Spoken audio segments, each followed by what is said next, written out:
నేను ఆ channel remote మార్చంలోనే పత్రిసారి ఏం చెబుతున్నారంటే, ధ్యానం సర్వరోగ నివారిణి, సత్యజ్ఞాన ప్రసాదిని, సకల ఐశ్వర్యదాయిని, సకల భోగకారిణి అన్నాడు. నువ్వు కళ్ళు మూసుకొని కూర్చుంటే అన్నీ పోతాయి అని చెబుతుండు. ఇక నచ్చింది, ఆయన చెప్పినట్టు చేస్తున్నా.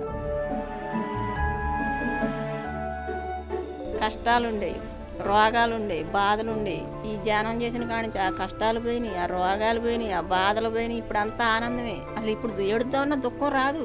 నాకెవరూ చెప్పలా, టీవీలో చూసి చేస్తున్నా. అట్లా కట్ చేయదు నా టీవీ. 2000 రూపాయల సంవత్సరానికి సరిపడి ఒక్కసారే కట్టే. ఒక్కరోజు పిఎంసి లేకపోయినా నేను ఉండలేను. నేను ధ్యానం లేకపోతే ఉండలేను. నాకు పత్రిసారిని ప్రతిరోజు చూడాలిగా. నేను పత్రిసారి కోసమే ఈ డబ్బులు కట్టేది, ఈ టీవీ చూసేది. నేను నాకు అంత ఇష్టం సార్ అంటే. పిరమిడ్ ఇది పత్రిసారి చూపించిండు. అంటే బద్దలు ఏదో ధ్యానంలో కూర్చుంటే తెచ్చేసిండా?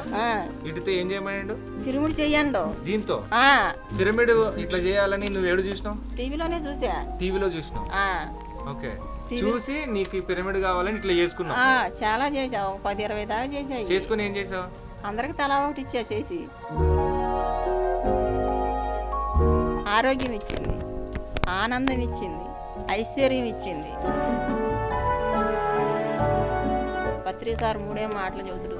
నీ కోసం నువ్వేమీ కోరుకోవద్దు, అందరి కోసం కోరుకో. సబుకో సమ్మతి దే భగవాన్ అను.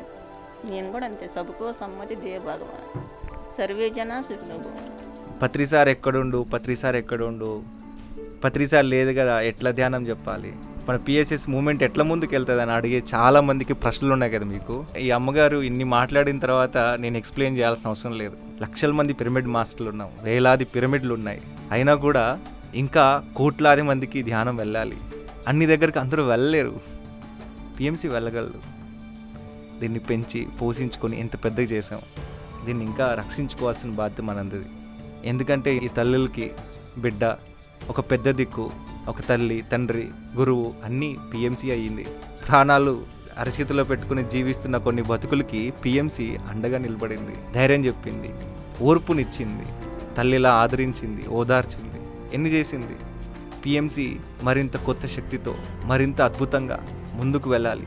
పిఎంసి నూతన వైభవాన్ని పుణుకుపుచ్చుకొని ఎంతో శక్తివంతంగా ప్రతి గడప గడపకి చేరాలి, ప్రతి తల్లి హృదయాన్ని తాకాలి. జై హో పిఎంసి, జై హో పత్రిజీ.